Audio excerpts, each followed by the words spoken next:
রাতে কিভাবে skin care করি আর স্কিন কেয়ার করতে করতে চা আর ডিনার কি করেছিলাম সেগুলো নিয়ে থাকছে আজকের ছোট্ট একটি ব্লগ।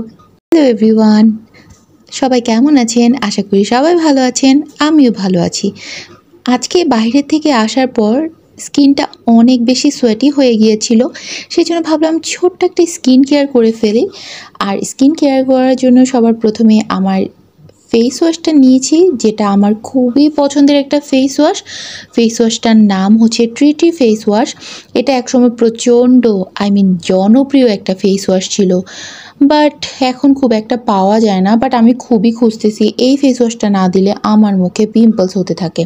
আমার মুখে এমনিতেও পিম্পলসের সমস্যা ছিল আগে, এখন তো নেই তেমন একটা, বাট এই ফেস ওয়াশটা দিলেই সবসময় আমার স্কিনটা ভালো থাকে। আপনাদের মুখে যাদের পিম্পলস হয় তারা কিন্তু এই ফেস ওয়াশটা অবশ্যই ইউজ করতে পারেন।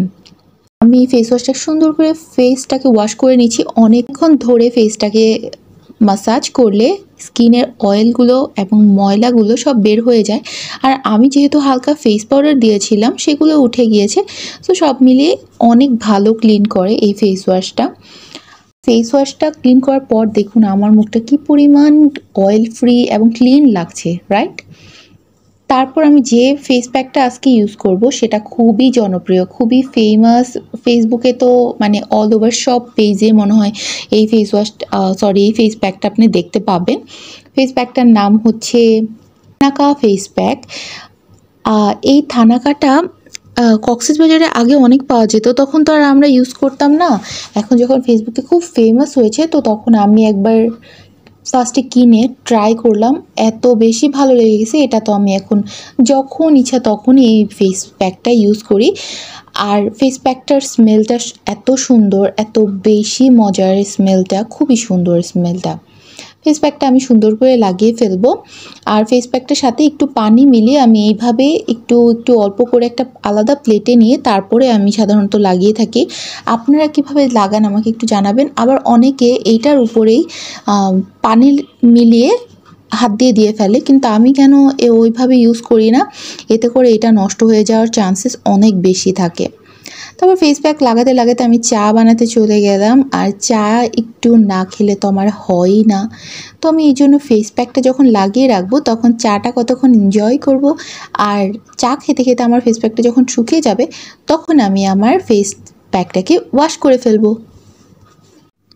চাটা প্রচণ্ড গরম ছিল, তাই চাটা শেষ করতে করতে আমার ফেস প্যাকটা ভালোই শুকিয়ে গিয়েছিল। বাট আপনারা 10 মিনিটসের বেশি রাখবেন না। আরেকটা কথা বলে দিই, এই ফেস প্যাকটা কিন্তু হালকা একটু জলে, যেটা আমরা মনে করি হয়তো বার্ন হচ্ছে কিনা, এটা আসলে কোনো বার্নিং হয় না। এটা জাস্ট একটু কুটকুট করে, যেরকম বলে না যে একটু ইচিং হয়, এরকম হয়। আর আপনাদের মুখে যদি পিম্পলস থাকে তাহলে সেই জায়গাটা মাস্ট বি ইচিং হবে, এটা ভয় পাওয়ার কোনো কারণ নেই। তারপর আমি সুন্দর করে ফেসটাকে ওয়াশ করে মুছে নিচ্ছি। এরপর আমরা আমাদের ক্রিমটাকে লাগিয়ে দেবো। আমি আজকে এই ময়শ্চারাইজারটাই লাগাচ্ছি, এটা পন্ডসের একটা ময়শ্চারাইজার। আবার অন্যদিন আমি অন্য ক্রিমও লাগাই, যখন যেটা পারি সেটাই লাগাই, আমার ওরকম কোনো নিয়ম নেই। এই ক্রিমটা কিন্তু অয়েলি স্কিনদের জন্য অনেক ভালো, ড্রাই স্কিনরাও দিতে পারেন। আর যে পরিমাণ গরম বাংলাদেশে, সেই জন্য এই ক্রিমটা সব সময় আপনি ইউজ করতে পারেন, কোনো সমস্যা হবে না। খুবই লাইট ওয়েট, এই জন্য আমি বেশি ইউজ করে থাকি। তারপর রাতে একটু ডিনার করে ফেলেছিলাম। আজকে ছিল করল্লা আলু দিয়ে, যেটা আমি খেতে চাচ্ছিলাম না, বাট আমাকে জোর করে খাওয়ানো হচ্ছিল। আর পাশে যেটা ছিল সেটা হচ্ছে পেঁয়াজও ছিল, সেটাও খেতে খুব মজা ছিল। আর এটা ছিল মুরগি, খুব ছোট ছোট টুকরো করে ভুনা করে রান্না করা হয়েছিল, ঝাল করে, খুবই মজা লাগতেছিল। এই ছিল আমার আজকে ছোট্ট একটি ব্লগ। আশা করি আপনাদের সবার ভালো লাগবে। ভালো লাগলে অবশ্যই লাইক, কমেন্টস এবং শেয়ার করবেন। নেক্সটে আবার দেখা হবে। সবাই ভালো থাকবেন।